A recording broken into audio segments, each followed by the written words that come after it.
Hello and welcome to the SCP Paderborn New Zealand English podcast.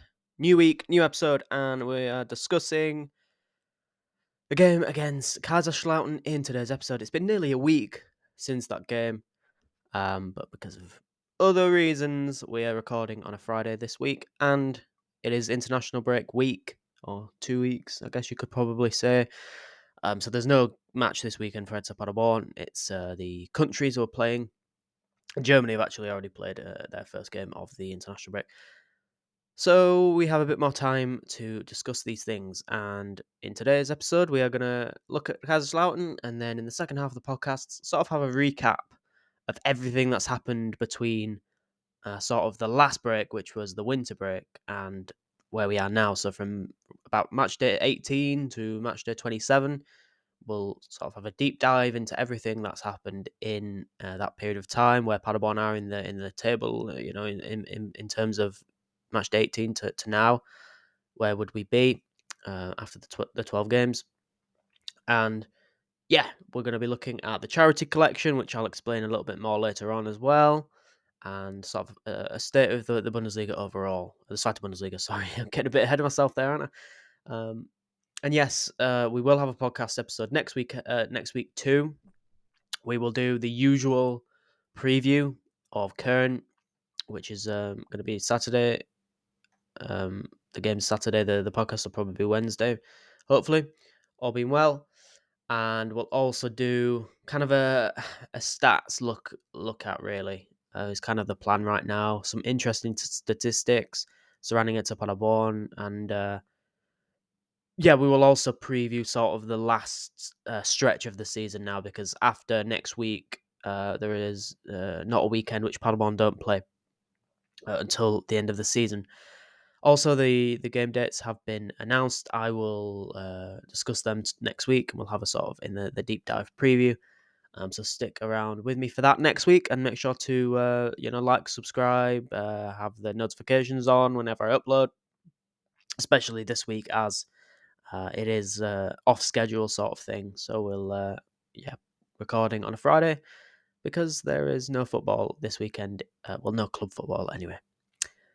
So yeah, let's start the podcast then with a discussion on a game that was nearly a week ago now. Paderborn beating Kaiserslautern 5-3. I suppose when you look at the sort of home game stretch, which we mentioned all that time ago, which is 5 weeks ago, we were talking about this stretch of 5 games where you have 3 home games against teams in the promotion fight. Hamburg, Kaiserslautern, and Köln. We've played 2 of those, and we've won both of them. And we'll get into the discussion more on sort of everything about the game. But again, another very solid-ish, you would probably say a solid performance overall from SC Paderborn.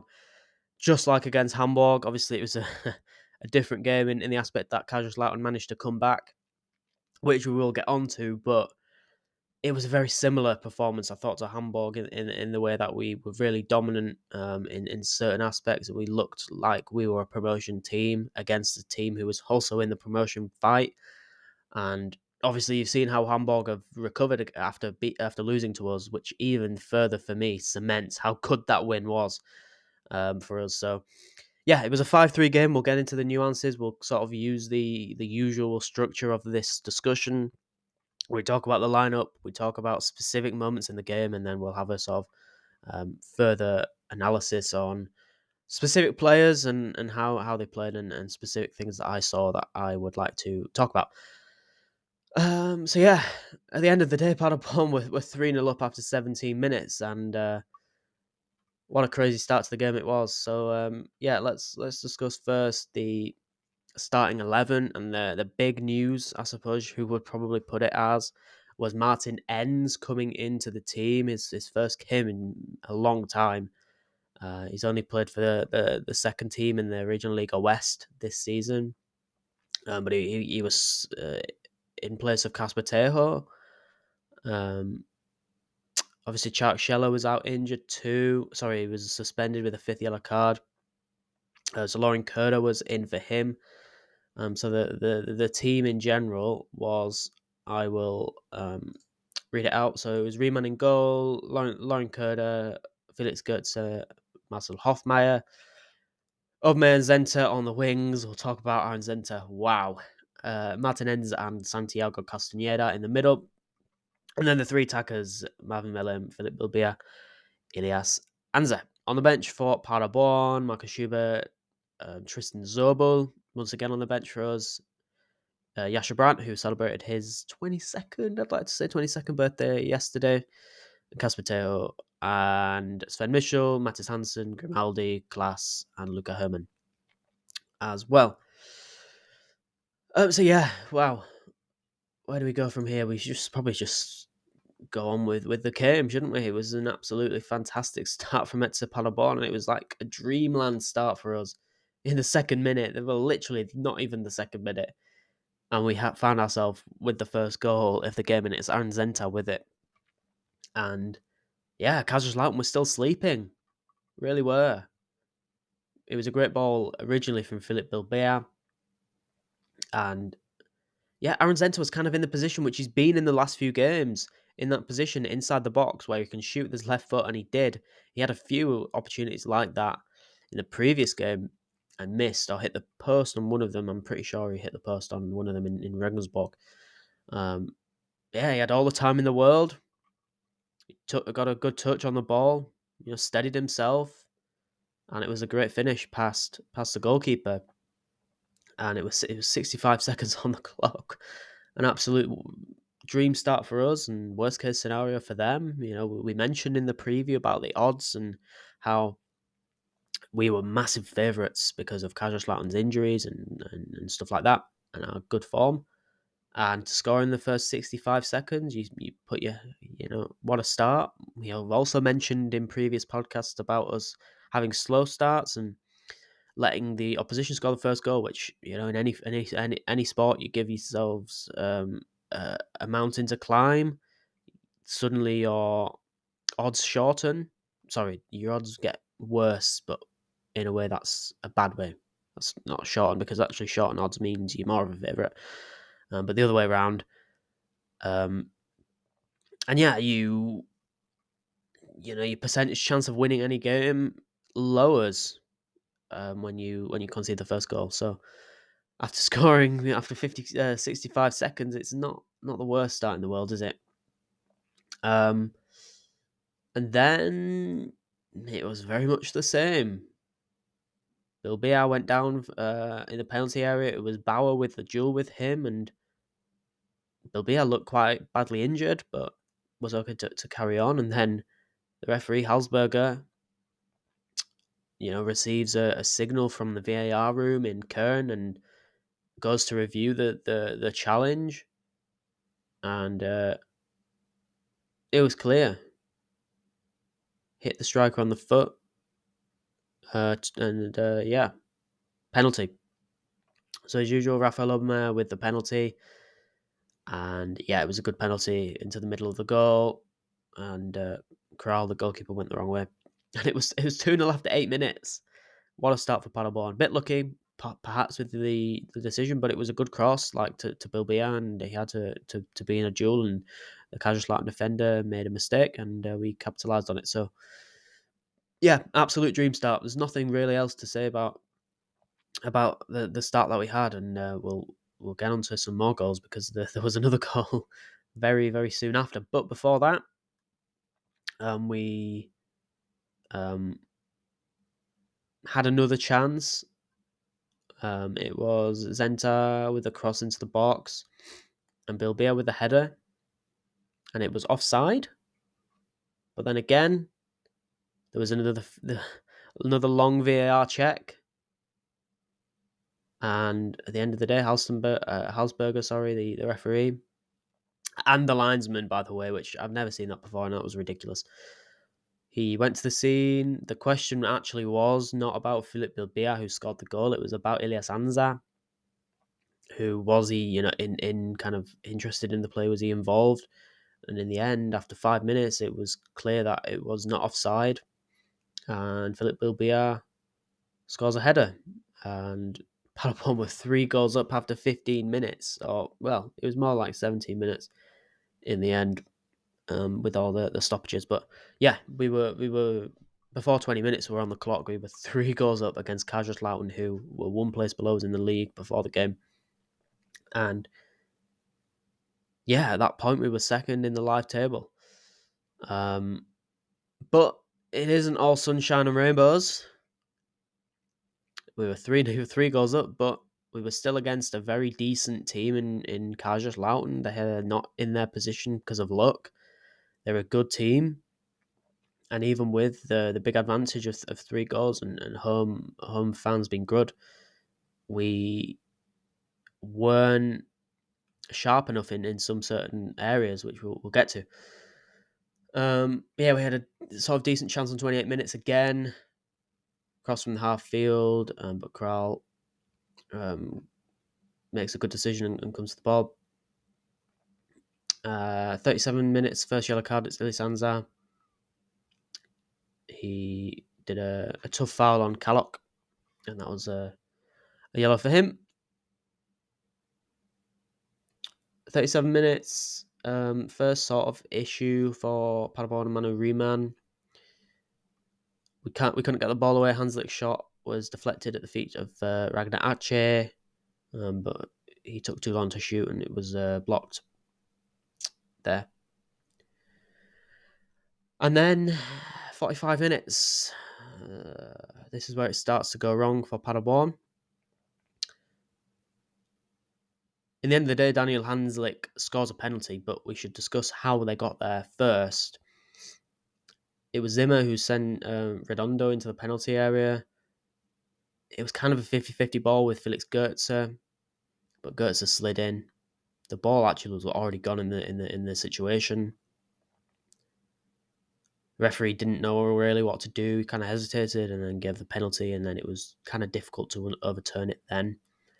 Which, overall, I'm fine with the referee giving the penalty there. You know, it was a tough moment, but when you've had 2 VAR moments in the game already, you wouldn't like to see a referee hide behind it. And I think I've seen it quite a lot. Not recently, but since VAR's been there, that in some games and some referees will not give the 50-50 choice and overall wait for the VAR, and sometimes that makes the referee timid and not, going with his gut. And if the referee went with his gut there, and I actually think it was the right decision. In the end, I thought Felix Goetze shouldn't have slid in like that. And obviously, he doesn't make many mistakes. Felix Goetze, he's a very astute defender. He's our best defender at the club, isn't he? But yeah, it was tough, and I don't think he should have slid in. And wasn't happy with that moment, especially 3-0 up. You don't need to make that challenge at all. And yeah, wasn't happy. And if you see my tweet, you'll see that I wasn't happy at the moment because we were 3 goals up and they had nothing going for them. And Hanslick's penalty was the first chance of the game that they had, to be honest. And yeah, he sent Riemann the wrong way, and it was 3-1. And then Kaiserslautern scored on the 48th minute. Well, it was 45 plus 8. There was a long 8 minutes of added time, and they scored right at the end. And it was just like, man, they had 2 chances in the game, and they scored both of them in the first half. And to be fair, we also scored every chance we had. But yeah, again, it was Felix Goetze, man. It is so tough. 2 mistakes in quick succession for him. Klein Hansel with a cross, and Goetze kind of it was just a bad attempt to clear the ball. Bounces off Hofmeier, and then falls literally in the perfect position for Ragnar Ache, and he does not miss from there. And it was tough going in at half-time. The players were, let's just say, demoralised, even though we were 3-2 up in the game. It was like, wow. 3 goals up, we make 2 mistakes, and Felix Goetze looked demoralised out there. It was actually kind of sad to look at. But at the end of the day, the guys knew that they were 3-2 up, and we just had to go out there and be a team that is in the promotion fight and that is diligent, tough, mentally, physically, and in the end, we got the victory, and we'll get on to how. But boy, did we not make it easy for ourselves against Kaiserslaurern. I'll take a quick break there. I recognise that we're 15 minutes into this and I've not kind of stopped talking yet, so we'll take a quick break and then we'll get on to the second half of the game, and we'll then discuss sort of where we are in the season. Okay, welcome back to the SCP Paderborn New Zealand English podcast. Second half of the show today is going to be reviewing the second half of the Kaiserslautern match, and then we'll sort of have a bit of a everything at once sort of discussion where we talk about the state of the Zweite Bundesliga, how Paderborn have done since the winter break to now, which is the final break of the season, the March international break. And we'll also discuss the charity collection, which I'm very excited to show you how that is going and the possibilities of how much we could actually raise this year for homelessness and for animal welfare, which is two topics that are very close to me, and couldn't be happier to be supporting local Paderborn charities as well. But we'll get onto that in a little bit. First, we should get on to the second half. So we'll not talk too much about the rest of this game because I realise I'm blabbering on about specific details, and at the end of the day, Paderborn have won 3 points against Kaiserslautern, which is huge for the promotion fight. But yes, at halftime, Lucas Kosnick made a change. Sven Michel was on for Elias Anza. First moment was Lauren Kerder getting yellow card. He is suspended for Kern, by the way. It was his 5th yellow card of the season. And then Kaiserslautern scored in 60 minutes. And to be honest, the 45 to 60 minute mark was nothing really happened. It was us that conceded the first goal. And it was like, oh, it's so annoying. Rajan Ache with the header, crossed in from Hanslik. And yeah, Ache with the aerial duel headed it into the goal. And if we ended up losing this game, I would have talked about that goal like, oh my God, we've thrown away a 3-goal lead, and we did. But I'm not going to talk about it because, look, we've won the game. I can't be bothered going all negative like, oh my God, we threw away the lead. And I was very, very like that on X, Twitter, whatever you want to call it. You can go through my tweets and see what I said at the time, and I would not say anything different now, to be honest. But yeah, we made some changes straight after that. Grimaldi was on for Melem, Mattis Hansen, who, boy, does he deserve a start, by the way. We should shout him out. He has been incredible when he's come on as a substitute. And once again, he comes on, him and Grimaldi, and what happens? Grimaldi with the goal. Incredible. 72 minutes gone, and Adriano Grimaldi pretty much scores with his first chance of the match. It's absolutely incredible what this guy's doing from the bench. It's like when he starts, he doesn't really do anything, and then when he comes on as the Joker substitution, as it's called in Germany, and he scores every single time, or pretty much every single time. It's unreal. But yeah, Zenta with a free kick from the left, fell to Grimaldi, and fantastic finish. Unreal.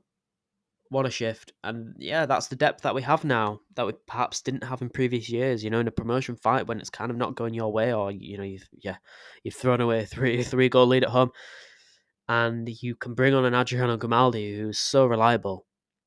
That could be one of the differences between promotion or not promotion. And yeah, I'm not joking. Really could be. 5 minutes after that, Kaiserslautern could have definitely got the equaliser again. Again, Ragnar Ache could have got his hat trick there, but it was a good foot save from Riemann. Made our final change. Sebastian Klaas was on for Philip Bilbia. Grimaldi had... Sorry, it wasn't our final change. I'm wrong. Grimaldi with the yellow card in 84 minutes. Then Luca Hermann comes on as a final sub for Rafael Obermeier, 85 minutes. 87 minutes, we did score the 5-3 before it was actually 5-3. Sven Michel with the goal. It was Luca Hermann with a fantastic from a fantastic long ball to Sven, who it was a good finish from Sven, but ultimately offside. And yeah, once again, 89 minutes. Michel once again offside. Sorry, it wasn't offside this one, actually. Grimaldi with the ball into Michel, but it took a touch on the handball, which VAR looked at for about 10 minutes again, which didn't help my nerves in the added time period. But then my nerves were completely gone as Aaron Zenta scored his second goal of the game to add on to his 2 assists. I mean, this guy's 4 goal contributions in one match. Are you joking me? Unreal.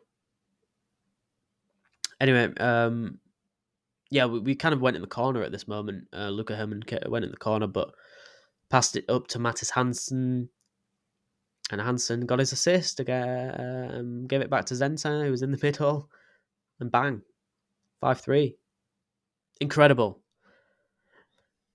I mean, in these moments, like, yeah, you threw away the lead. You were 3 goals up at home after 20 minutes, but it was incredible that these guys did throw away the lead. It was 3-3, and they still won the game by 2 goals. That is, we've talked a lot about we've talked a lot about on this podcast about us being resilient, going behind and winning, or going behind and getting points. It was a different type of resilience in that game against Kaiserslaurern. It was a different type of fight and desire. It was like you've conceded 3 goals after being 3-0 up, and you still, look, we had good subs. Grimaldi, Mattis Hansen, really, really good. Luca Hermann obviously was a big help for the 5th goal as well. But it was a different type of resilience. We had to kind of battle back the momentum of the game. Oh, excuse me. Had to battle back the momentum of the game while, you were 3-0 up and then it's 3-3 suddenly. And it's like, wow, we're doing this at home, how embarrassing. But the guys fought really hard, and that, for me, was another performance where I'm like, this team is really, really good. Generally.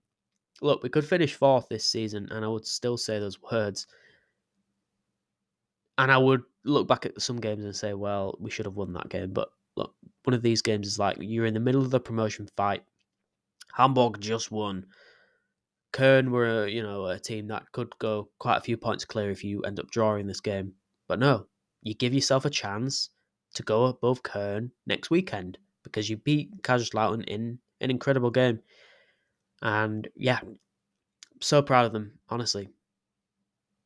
So proud of them. What a performance. What a result.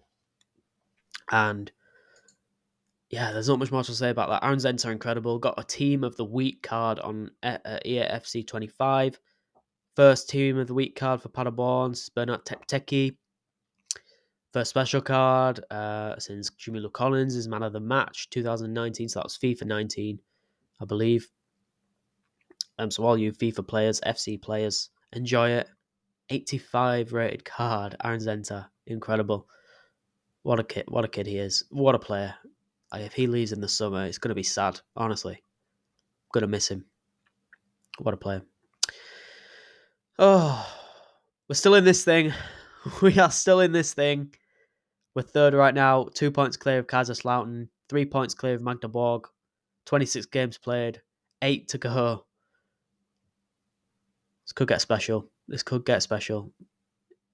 Be with me all the way. We're going to be doing this. And if we're still in the promotion fight with a few games left, we'll be doing 2 episodes a week. Preview, full episode of a preview, and full episode of a review. But yeah, this thing's real. We're in this. We are in this, guys. Boys, it feels good to be in a promotion fight and you're winning the big games. Obviously, a big one coming up next week against Köln. It all could change. Football's like that. But, man, if you don't enjoy these moments, why do we do it? All right, let's move on. And let's quickly discuss the friendly which was played yesterday against Hannover 96.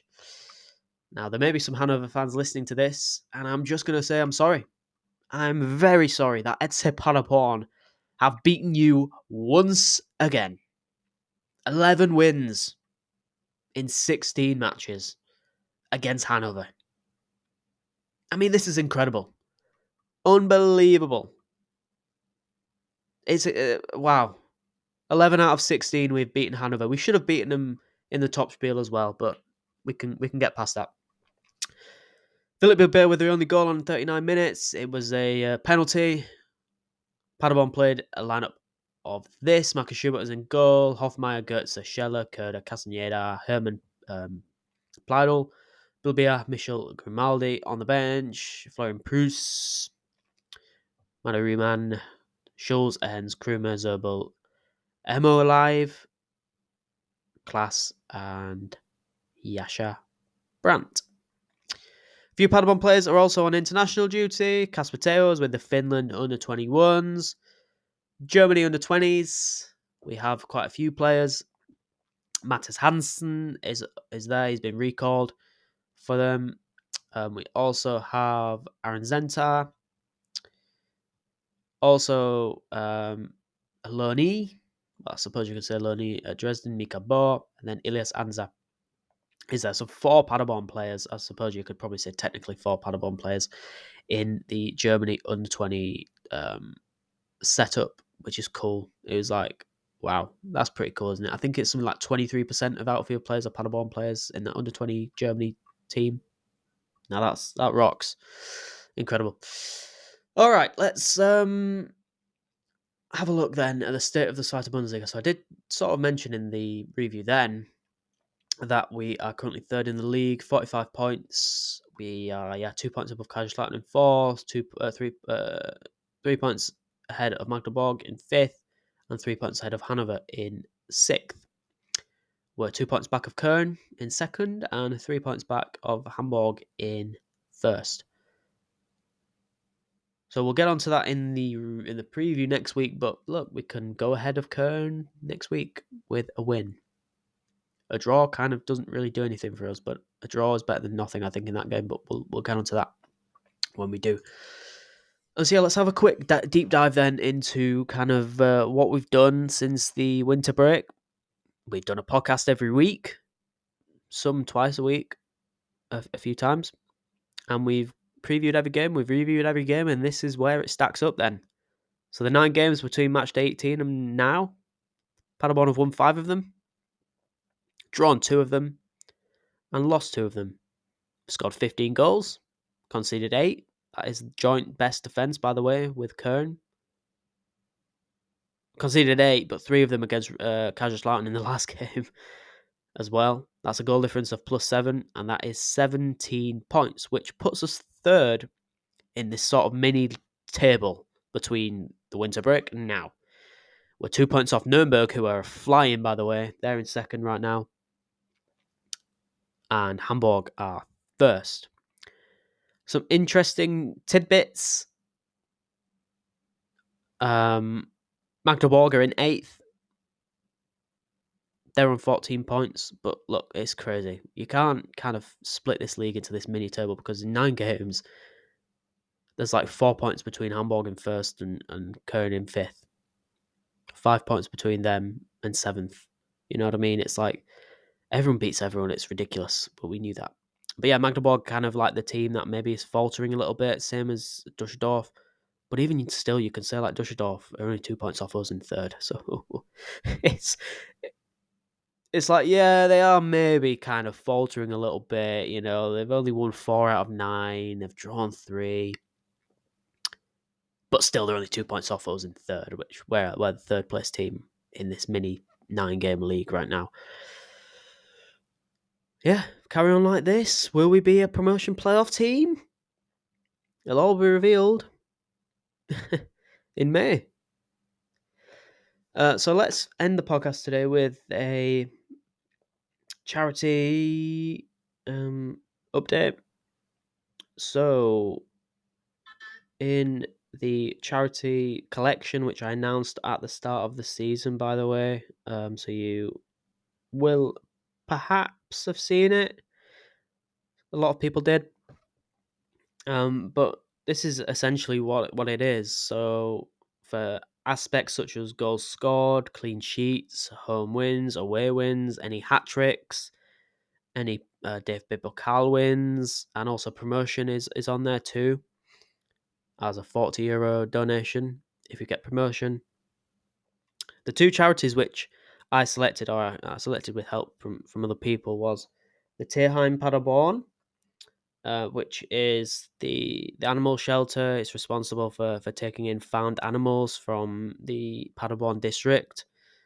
And essentially what a donation would support is the shelter expanding and allowing to accommodate more animals and a wider range of animals, and obviously, you know, more animals than they currently have, which would save species and things like that in the Paderborn district specifically. So I think that's really, really important that we can help support that. And also the second charity is the Tafel Paderborn, which is crazy.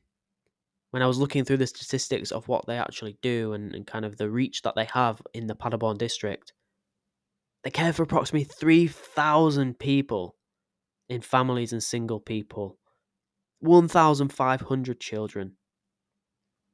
It's a food bank for those people who are really struggling, and the Tafel Paderborn would, a donation to the Tafel Paderborn would provide financial resources for the maintenance of vehicles, camps, and offices. So it would help the operation of the business, the charity in this case. And yeah, it would be very, very important for us to donate to those two charities in the Paderborn district. I'm losing my voice for some reason. Excuse me, sorry about that. And yes, I would mention actually that we have done our first donation in the winter time. If I just find exactly where we did that, hang on. Yes, so we did the festive donation, which was to the Tafel Paderborn, and it was essentially a quarter of what the donation would be. So we'll deduct the quarter once we've we'll deduct €33.25 because I wanted to do the donation in the winter time, when obviously homelessness and food banks are so important for people around the winter time and how cold it is in Christmas time. So yes, we split the overall, which at the time was €66.50. We split that. So we'll just deduct 33.25 off the total. But the total right now, we've scored 48 goals in all competitions. That's €48. I don't know the exact number of clean sheets, but we have €18 in clean sheets. We've got 17.50 in home wins, €21 in away wins. No one's got a hat trick yet, so if anyone would like to score a hat trick, that would be very nice. It'd be like €10 towards the charity collection. We won one Pokal game, which is €5, and potentially promotion could be on the cards, which would be an extra €40. So right now, the total is €109.50, which it can definitely get more than that with a promotion, with more home wins, goals scored. Could be looking at €200 here, which would be incredible for the charity. And obviously, it's due to the guys performing on the pitch, and it's due to the guys winning a lot of football matches. So, with all that said, let's hope we score more goals, get more home wins, more away wins, and let's celebrate promotion to the Bundesliga, because it would be very good for us, and it would be very good for the animals and the homeless in the Paderborn district. Keep you updated on that. We'll probably have another recap towards the end of the season. I say towards the end of the season, we're pretty much at that point now anyway, aren't we? But you know what I mean, sort of like the last few games where we could definitely see how much we could raise, and we might even add some new things for specific moments, like, oh my god, Hamburg have lost, let's add €5 to the pot, for example, or something like that we could do. But yeah, I think that's everything for today's podcast. No preview, so we can sort of come back next week, reconvene after a nice break, and then discuss the next game against Köln with some statistics of sort of where we are this season and some interesting stats which we could discuss. So yeah, thank you all for listening. I hope you have a very nice weekend. No football this weekend, so try and be active. Get outside. It's quite nice here in England anyway this weekend. I'm not sure what it's like in Deutschland. But yeah, I hope you all have a fantastic weekend. And yeah, we're very much in this promotion fight, everyone. Enjoy it. Strap in. It's gonna be crazy. Let's go. Thanks all for listening. Speak to you all soon.